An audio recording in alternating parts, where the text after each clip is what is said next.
নিজ দেশের নাগরিকদের ভ্রমণের ক্ষেত্রে বাংলাদেশকে ঝুঁকিপূর্ণ দেশের লাল তালিকায় রেখেছিল যুক্তরাষ্ট্র। সেই নির্দেশনা এবার শিথিল করেছে দেশটি।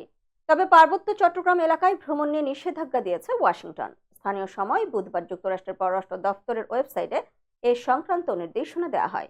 মূলত গত জুলাইয়ের ভ্রমণ সতর্কতার আপডেট প্রকাশ করা হয়েছে। এতে পররাষ্ট্র দপ্তর বলছে, বাংলাদেশকে লাল তালিকাভুক্ত করে গত জুলাইয়ের লেভেল 4 বা চতুর্থ পর্যায়ের ভ্রমণ সতর্কতা জারি করা হয়। এতে মার্কিনীদের পরবর্তী নির্দেশ না দেওয়া পর্যন্ত বাংলাদেশে ভ্রমণ না করার পরামর্শ দেওয়া হয়েছিল। তবে নতুন নির্দেশনায় বলা হয়েছে, যুক্তরাষ্ট্র বাংলাদেশে ভ্রমণ করতে পারবে, তবে এক্ষেত্রে কিছু নির্দেশনা মানতে হবে। বাংলাদেশের কিছু এলাকায় ঝুঁকি বেড়েছে উল্লেখ করে নির্দেশনায় বলা হয়, অস্থিরতা, অপরাধ এবং সন্ত্রাসী কর্মকাণ্ডের কারণে বাংলাদেশ ভ্রমণের বিষয়টি পুনর্বিবেচনা করুন।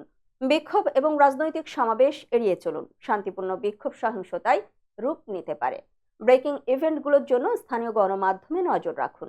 এদিকে যুক্তরাষ্ট্রের নাগরিকদের সাম্প্রদায়িক সহিংসতা, অপরাধ, সন্ত্রাস, অপহরণ এবং অন্যান্য নিরাপত্তা ঝুঁকির কারণে খাগড়াছড়ি, রাঙ্গামাটি এবং বান্দরবান পার্বত্য অঞ্চলের জেলাগুলোতে ভ্রমণ না করতে বলা হয়েছে নির্দেশনায়।